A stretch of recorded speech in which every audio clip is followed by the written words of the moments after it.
So guys, Mastco has just promised again that atapunguza the government travel budget by 50%. Na mimi nashanga, yani kutoka uingie hizo complaints zote zenye tumemake kuhusu traveling yako, your traveling habits and your traveling expenditure. Sasa ndio umeona you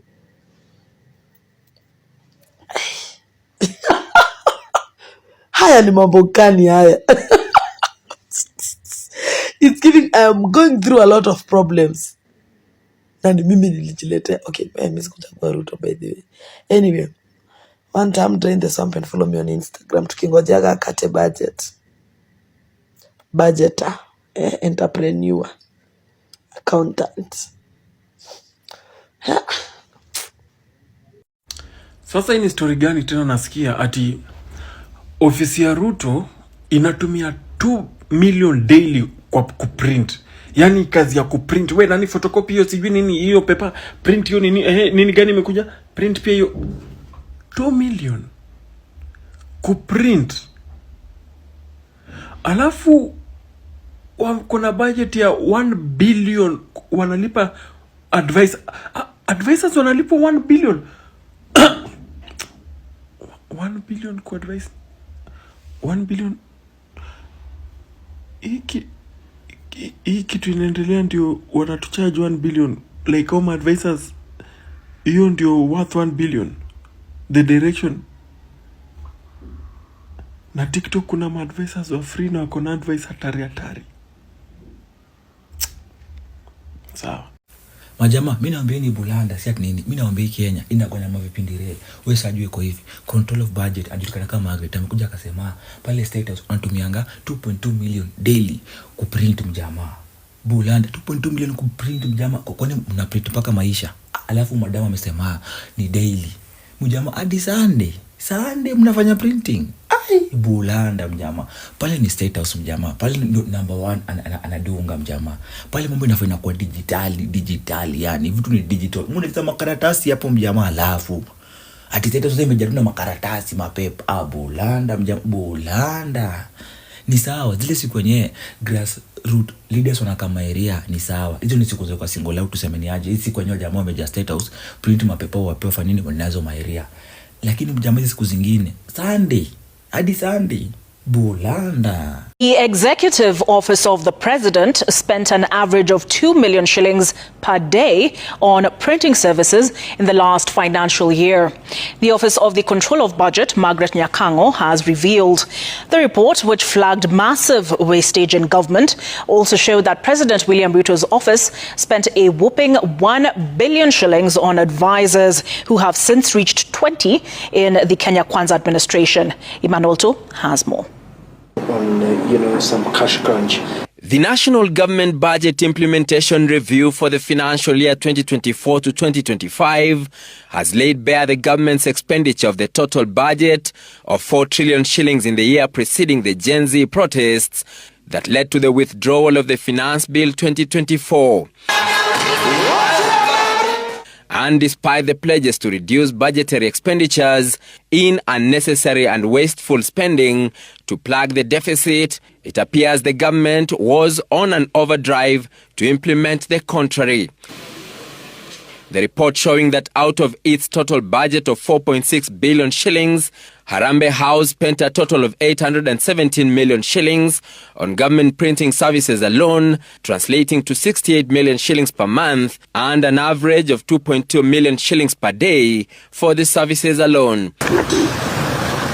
The services include paper used to print government policy, executive orders, directives and proclamations transmitted to ministries, departments and agencies, performance contracts, bi-weekly press statements, periodic government communication during the times of crisis, regional media forums, among others.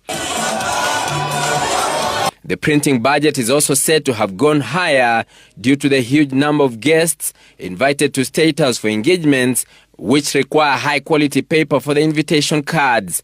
The office also spent 1.9 billion shillings for general administration, planning and support services, and 765 million shillings on leadership and coordination services.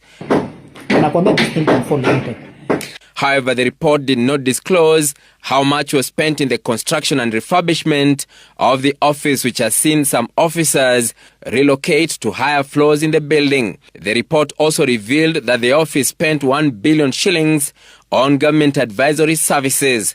62 million shillings was paid for the Kenya-South Sudan advisory services, 46 million shillings on the Power of Mercy advisory, and 450 million shillings on counter-terrorism advisory services. The office also splashed 97 million shillings for advisory services on economic and social affairs, 150 million shillings on strategic policy advisory services, and 251 million shillings on public entities oversight. Nyakango's report also disclosed that State House Nairobi spent 399 million shillings on the refurbishment of the house on the hill, with works currently at 66% and completion expected in 2027. The house, which has been a full-time construction site, has gobbled up 1.17 billion shillings so far since its construction began. A recent house tour by President William Ruto to his predecessor Uhuru Kenyatta gave a sneak peek of the major works going on. Therefore, in short, Ruto and Raila don't care whether you are a thief, a thug, a criminal, a wash. They will defend you with their lives, provided you pay them.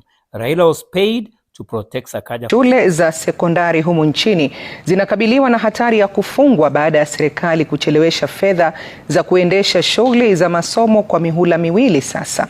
Wakuu wa shule wanahofia kwamba huenda wakalazimika kuwarejesha nyumbani wanafunzi iwapo serikali haitasambaza fedha hizo haraka iwezekanavyo. Baadhi ya shule zinapata changamoto kuendesha shughuli zao na kulipa madeni kwa wasambazaji bidhaa, kama anavyotueleza mwanahabari wetu Ben Kirui.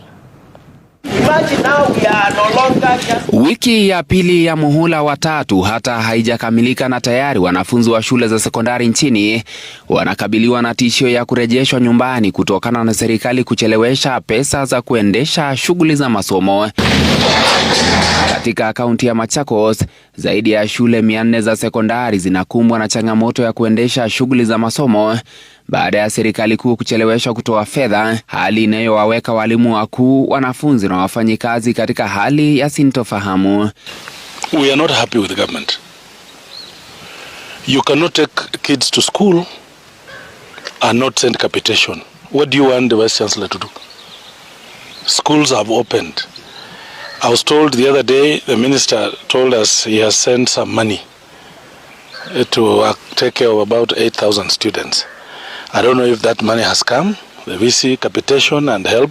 Baadhi ya wakuu wa shule waliozungumza nasi wakihofia kuadhibiwa na wakuu wa Wizara ya Elimu wanakiri kuwa wanaendesha shule kwa mikopo na ahadi zisizo na uhakika. Now, many principals actually are calling this office because they are living in fear. They cannot address the matter openly because they are fearing kind of victimization.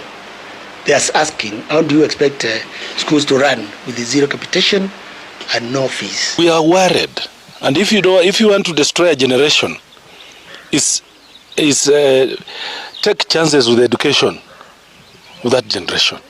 I think the way the government is going is wrong. Wakuu wa chama cha KUPPET wamelalamikia hali hiyo, wakisema kuwa serikali imewaacha walimu na wakuu wa shule kujikuna vichwa kuhusu watakavyoendesha shughuli za masomo. The suppliers have been a problem because there are suppliers who have really supplied the schools with equipment and their commodities, and these people require their money.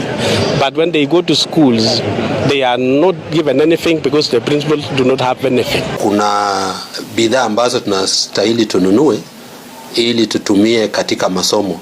For practical subjects, hatuwezi tukanunua bila hizo fedha. Na baadhi ya suppliers ni wagumu sana kwa sababu shule nyingi ziko na madeni. Agizo jipya la serikali kutoa matokeo ya mtihani wa KCSE bila kuhitaji wanafunzi kulipa salio la karo limezidisha matatizo. Wasambazaji wa bidhaa na wafanyikazi wa shule ambao hawajalipwa kwa miezi sasa wanadai malipo yao. Kadri hali inavyozidi kuwa mbaya, wakuu wa elimu nchini wanaomba serikali kutimiza wajibu wake wa kutoa elimu bora na ya bure. France, its economy, as the size of GDP is the size of Africa. Its contribution to GDP, 4%. That's the contribution to world GDP of Africa. It's similar to France. To show you how we are really asleep on this continent. Now, France, you pay 60%. It's one of the highest in Europe. But you know what you get? You get free education, free health services. You will never take out money from your pocket to pay for even the most complex of surgeries. You get a fantastic pension. You get unemployment insurance if you don't have jobs. You get great infrastructure, right? And I said free education. Primary, high school. You pay a peanuts at university, right? And the big fight there, by the way, is retirement age. Because the pension is so good, you want to retire at 55. Okay? So you can go and enjoy yourself on the beach for the next 20 years. One thing that's going to come is pain. Economic pain. And when that pain comes, it becomes a great unifier. Little, like you said, you are sweating very hard here. You are losing money. You're not making money. So you start asking yourself, what is it I'm doing wrong?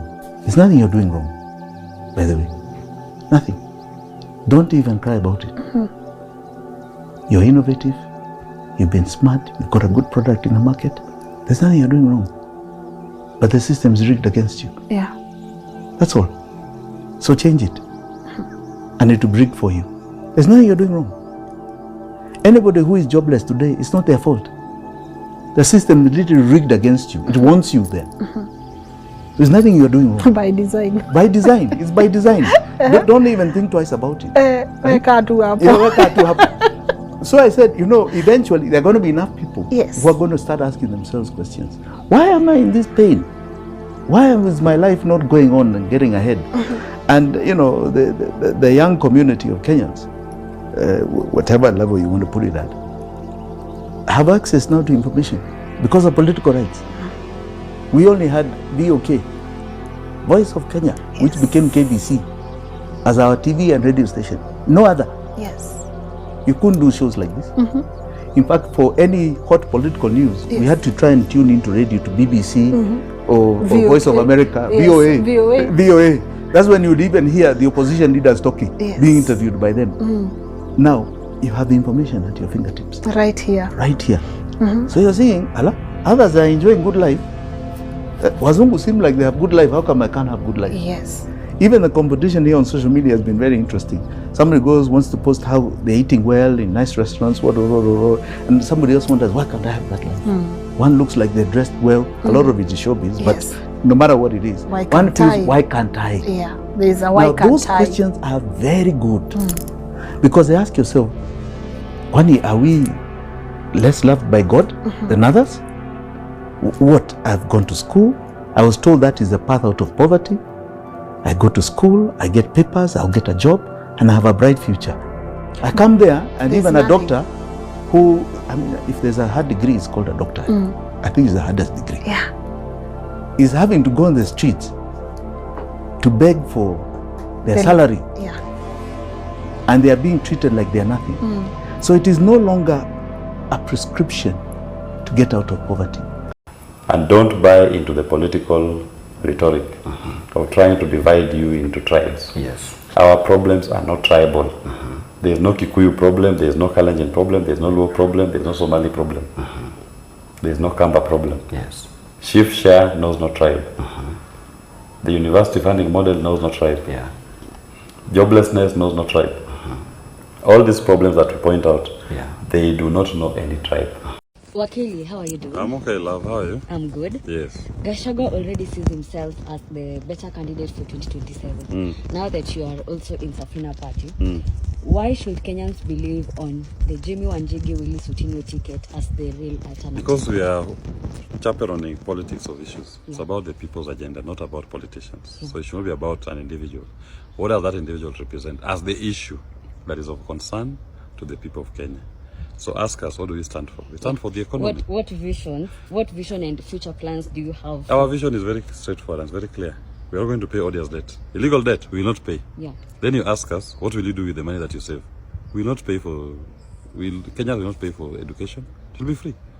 They will not pay for healthcare. It will be free. We are going to stop borrowing from domestic market. With your ideas, you can walk into a bank here and access capital at a lesser interest rate. Today, you go there, interest rate 20%. Yeah. Why? Because government is borrowing heavily from that market. We'll stop borrowing from the domestic market. Let Kenyans access that money. Interest rate will fall to 3%. You borrow 1 million, in a year you are paying 30,000 at 3% interest rate. Who will not be able to economically feel empowered? Yeah. That is the difference between us and legacy politicians. Yeah. To them, it's about me, mtu wetu. I need to be a big person. No, we want Kenyans to be the big person by having money in their pockets. Thank you so much, Wakili. Thank you. Ruto simpigi kura. Amenajisi nchi. Bila kutumia hata kondom.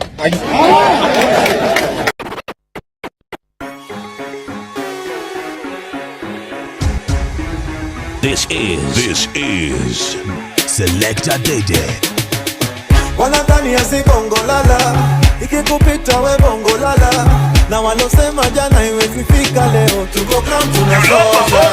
Hatujikuku mewaka sana, na mabisto wanachafua raga. Na walosema jana iwezi fika leo, tuko ground tunasoza. Hakuna boka, peleke shuleni watasoma.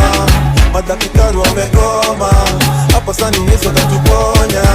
Wambie punde imechoka sana, farasi bado ijapatikana. Ni mandai wanagonya na mali wanaponda, unakonda wananona. Maandamano, maandamano, maandamano, maandamano, amise maandamano, maandamano, maandamano, Jam down shuffle.